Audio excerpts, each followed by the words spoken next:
Kalispera. Geros popietės linkėjimai iš kažkokio tai sodo, ne, iš Atėnų. Taip, esu Atėnų centre, kur vyksta štai kas. Viena transliacija mano nutrūko, bet pradedu antrą transliaciją vien tik dėl to, kad parodyčiau, kas yra karnavalas, kai visi susirenka persirengėliai ir štai ruošiasi iš Sintagmos aikštės, pajudėti link Monastirakio aikštės.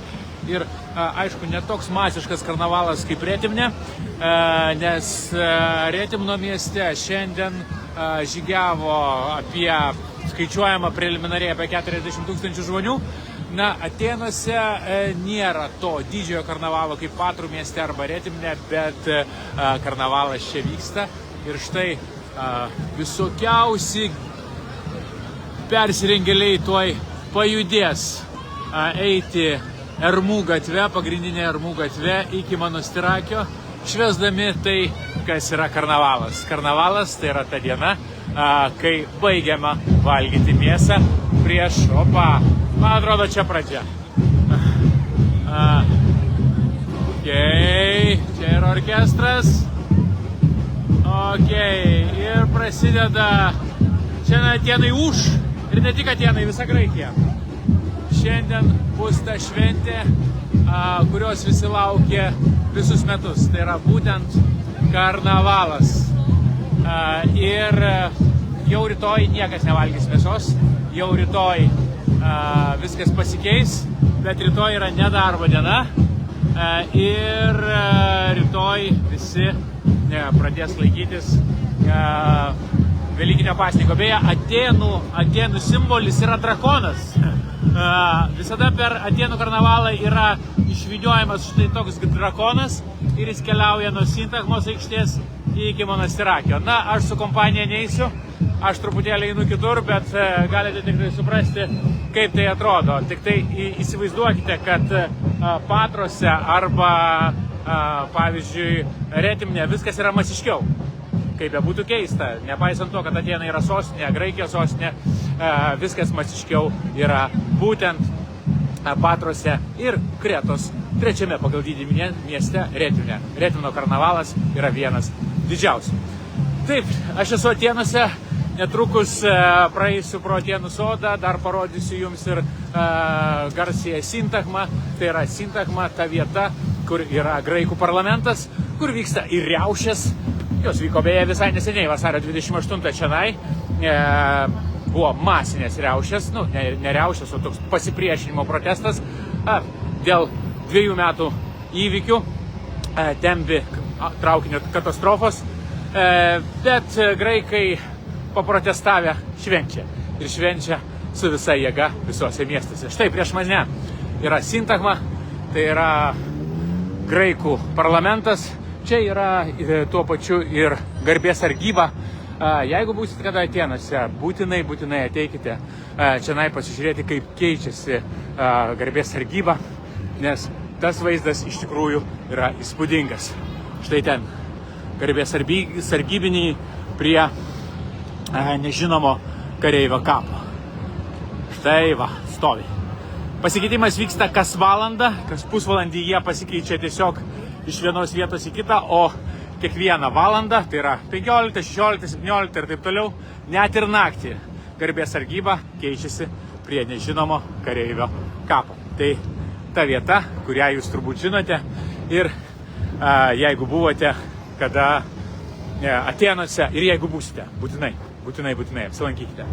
Taip, dar vakar buvau Klaipėdoj, dar vakar mes su Jurgita kalbinom klaipėdiečius ir atsakinėjom į jų klausimus. Šiandien ryte pateikiau reportažą iš Klaipėdos, o štai šiandien esu jau Atėnuose. Pasaulis pasidarė mažas, ar ne? Mes galim atsidurti bet kada, bet kur ir bendrauti tiesiogiai. Na, o šitos transliacijos yra tradicinės, sekmadieninės transliacijos. Ir kaip ir kiekvieną sekmadienį, taip ir šiandien sveikinuosi, aišku, jau ne iš Lietuvos, o iš Atėnų. Beje, tų transliacijų ne iš Kretos dar bus, nes mūsų tikslas su Jurgita šiek tiek pakeliauti po žemyninę Graikiją. Tai pasimatysim kitose transliacijose. Na, o dabar kas aktualu artėjančiai savaitėje, apie ką reikėtų žinoti tiems, kas galbūt, ką žinau, beje, žinau, kad lietuvių yra Kretoje šiuo metu, nes su manim skrido ir jie skrido į Kretą. Šitos paslapties neatskleisiu, dėl ko jie skrido. Šita paslaptis bus saugoma iki birželio mėnesio ir birželio mėnesį tikrai papasakosiu, kas tai yra. Ir jūs tikrai pamatysite, kas tai yra. Tai dar vienas projektas, kuris vyksta tarp Kretos ir Lietuvos. Tai į Kretą ir į Graikiją ateina po truputį šiluma ir ta šiluma švelniai glostys mus, to šilumos netruks. Dar kol kas apsiniaukia ir čia, ir Atėnuose, ir Kretoje. Žinau, kad yra pakankamai daug debesų. Šiandien oras įšilo iki 18 laipsnių, tiek Kretoje, tiek Atėnuose, bet žadama, kad oras dar labiau šils nuo antradienio, trečiadienio, kad mes sulauksim net plus 20. Bet prieš tai Kretoje turėtų nulyti labai stiprus lietus, netgi su žaibais ir perkūnijom. Tai to irgi laukiama. Tai tą turėkite omeny, jeigu staiga keliaujate į Kretą, kad vis dar yra pavasaris. Kretiečiai, bičiuliai, kurie siunčia man linkėjimus, nuolat iš Kretos džiaugiasi lietumi, džiaugiasi sniegu ant kalnų. Tai sakė, praėjo normalus vasaris ir prasidėjo normalus kovas. Vakar sakiau visiems kalomyną, tai yra gero mėnesio, įprastas pasisveikinimas kiekvieno mėnesio pradžioje, tai dar šiandien pridėsiu kalomyną. Visiems gero mėnesio, kurie pradėjo jį ar Kretoje, ar Lietuvoje, ar tarp Kretos ir Lietuvos, ar mūsų susitikimuose, kuriuos mes organizavome Lietuvoje kartu su Jurgita. Kas dar aktualu? Daug kas jau manęs klausė dėl ekskursijų. Daug kas manęs klausė dėl ekskursijų į Santorinį, dėl kitų ekskursijų. Na, patikėkite, kol kas nėra informacijos. Mes dar neturime grafikų. Kol kas yra daug visokių niuansų. Su Santoriniu, jei dar vakar kalbėdamas Klaipėdai sakiau, kad nėra labai aišku, ar Santorinis bus atidarytas šitą sezoną. Dabar jau sakyčiau 60%, kad bus atidarytas, 40%, kad bus uždarytas. Dėl ko? Dėl tų pačių žemės drebėjimų, apie kuriuos pasakojau ne kartą ir savo reportažuose, ir taip pat Facebooko žinutėse. Apie tai dar parašysiu plačiau, nes žinau, kad yra labai daug besidominčių šią salą ir norėtų į ekskursijas keliauti, bet tikrai be kovo pabaigos, be balandžio pradžios mes apie tai rimtai, tvarkingai nieko negalėsime kalbėti. Nes iš tikrųjų šita tema turi būti apsvarstyta ir galiausiai turi būti galutinai nuspręsta, ar galima keliauti į Santorinį saugiai, maksimaliai saugiai, kiek tai galima, ar ne. Tai lauksime sprendimų tų, kurių reikia. Tai va, kas dar aktualu kitai savaitėjai? Vardo dienos. Vardo dienos Herasimos, antradienį bus Ajus Herasimos. Jeigu pažįstat kokį Makį, Makis yra trumpinys nuo dažniausiai Herasimos, yra Herasimakis ir dėl to atsiranda Makis. Tai sveikinkite juos. Na ir aišku, pagrindas, ką jau rodžiau, karnavalas, kuris šiandien, o tai reiškia, kad prasideda Velykinis pasninkas, kuris tęsis 7 savaitės. Tai yra šventė man, galiu pasakyti, nes tai yra be galo daug įvairiausių patiekalų, kuriuos gali paragauti būtent per pasninką. Ir tokių patiekalų daugiau nerasi jokiomis kitomis dienomis, net ir vasarą, rudenį, kada jūs atkeliausite. Tai jeigu keliausite balandžio mėnesį, dar kartą pabrėžiu, naudokite progą paragauti tų patiekalų, kurių tikrai niekada nebus kitomis dienomis po to, kai baigsis pasninkas. Nes pasninkas tęsis iki balandžio 20. Iki balandžio 20. Apie tai pasakosiu savo žinutėse būtinai. Aiškinsiu, ką valgo, dalinsiuos ir vaizdais iš virtuvių. Tikiuosi, man tai pavyks, nes iš tikrųjų tai yra ypatingas laikotarpis, kuris prasideda graikam. Rytoj visoje Graikijoje, ne tik Kretoje, nedarbo diena. Taip, rytoj niekas nedirba, nes rytoj yra švarusis pirmadienis. Per švarųjį pirmadienį šeimininkės ką daro? Šeimininkės pirmiausia išmeta visus nereikalingus daiktus. Būtent ta tradicija, kuri yra pietinėje Italijoje, kai daiktai mėtomi pro langus, Neapolyje ir kituose miesteliuose, yra atkeliavusi iš Graikijos. Nes žinokit, visa pietinė Italija tai Magna Grecia. buvusi senoji Graikija, didžioji Graikija. Ir būtent tenai žmonės dar visą tai prisimena. Čia Graikijoje tiesiog plaunami indai, šveičiami indai, kad neliktų jokio mėsos kvapo ir tuo pačiu atsikratoma visų nereikalingų daiktų. Rytoj bus didžiulės užstalės, bet nebus jokio mėsos kvapo, absoliučiai nieko nebus ant stalų. Daugiausia bus jūros gėrybės įvairiausios, tai yra tos jūros gėrybės, kurios savyje neturi raudono kraujo. Tai rytoj tokia šventė. Gal ir jūs norėsit prie jos prisijungti, jei esate šiuo metu kažkur tai Graikijoje, Kretoje, o galbūt ir Lietuvoje pasigaminsite kažką, kas visiškai nesusiję su gyvulinės kilmės maistu. Tai reiškia, kad negalima valgyti sūrių. Šiandien paskutinė diena, kai galima valgyti sūrį, nes realiai mėsą jau reikia išimti iš savo raciono visiškai. Tai va, tokie yra niuansai. Ir tą reikia žinoti. Na, o aš po truputį einu per gražų Atėnų sodą. Aišku, jis kur kas gražesnis vasarą, pavasarį, rudenį. Būtinai ateikite čionai, kai viskas žaliuoja ir žydi. Dabar čia tik tai tie patys kartieji apelsinai, apie kuriuos nekartą pasakau. Na, o pats prieinu prie pastato, kuris vadinamas Zapijonu. Jis yra pačiame miesto centre, būtent šitame sode. Ir Zapijoną privalu aplankyti būnant Graikijoje, būnant Atėnuose, ne Graikijoje, būnant Atėnuose.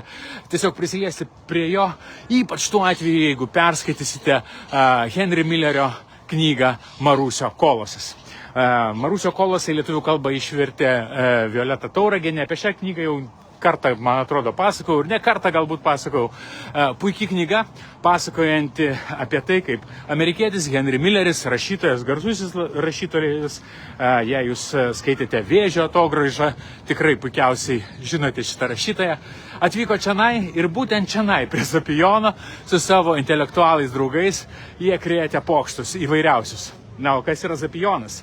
Zapijonas tai yra ta vieta, pastatas, kurį olimpijoms, ne olimpiniams žaidynėms, o olimpijoms pastatė graikų milijonierius Evangelos Zapas. Evangelos Zapas pastatė koncertų, sporto tokius rūmus, pavadinkime taip, 19 amžiaus pabaigoje. Visą tai investavo iš savo lėšų ir be abejo šitą pastatą pavadino Zapijonu. Jis, dar kartą pabrėžiu, jis buvo pastatytas ne olimpiniam žaidynėm, o olimpijom, nes prieš olimpinės žaidynės graikai nusprendė rengti olimpijas. Vėliau jos išaugo į olimpinės žaidynės. Įdomu tai, kad paties Evangelio Zapo palaikai yra įmūryti vienoje iš Zapijonų sienų. Tai vėlgi parodo, kaip viskas gali pasikeisti ir kaip žmogus save nori įamžinti. Aišku, iš čia atsiveria nuostabus vaizdai, ir čia yra fontanas, yra sodai, kur galite pasivaikščioti Atėnuose. Žinau, kad daug kas iki čia neteina, nes visiems rūpi Akropolis, visiems rūpi visai kita Graikijos istorija ir Atėnų istorija, bet kai būsite Atėnuose, labai rekomenduoju ateiti čia. Ok, tiek šiandien. Tokia artėjanti savaitė. Kovo 1 savaitė pilna įvairiausių įvykių ir aš tikiuosi, kad jūs ją puikiai praleisite. Pavasaris dar Graikijai neprasidėjo. Graikijai pavasaris ir Kretoje prasidės kovo gale, kovo 20 su astronominiu pavasariu, su lygiadieniu ir tai yra jiems svarbu. Tai dabar yra tik kalendorinis pavasaris, tai nėra pavasaris graikų akimis. Ir lauksim pavasario, dar kol kas žiema, dar kol kas turi būti lietaus, dar kol kas turi būti sniego, tam, kad jo netrūktų visą vasarą. Būtent, kad netrūktų gėlo vandens visą vasarą, kai jūs atostogausite. Taip, mes liekame Atėnuose. Mes liekame su Jurgita Atėnuose, turiu dabar daug reikalų, dėl to nutraukiu transliaciją dar kartelį, bet jau viską papasakojęs, ką norėjau ir jeigu kils kažkokių klausimų, be abejo, mes galbūt kažkiek vėluodami, bet atsakysime į tos klausimus, nes, kaip ir sakiau, mes norim šiek tiek dar pakeliauti po žemyninę Graikiją. Tai supraskite, kai keliauja žmogus, jis negali sėdėti prie kompiuterio ir atsakinėti visus laiškus. Tai ačiū Jums už supratimą. ir laikom ryšį, o aš be abejo dalinsiuos visom tom tradicijom ir visų tuo, kas yra čia, Graikijoje ir Kretoje. Tai dėkui uždėmesi, gražios visiems geros savaitės, rytoj Graikijoje nedarbo diena, netrukdom graikų, jie tegu švenčia jų pagrindinė šventė. Na, o jums gražių užgavinių, kurio šiemet sutampa su šventuoju Gerasimu. Apie Gerasimą tikrai rasite daug informacijos, jeigu tik tai tuo domėsitės. Ok, geros savaitės visiems, sėkmės, iki.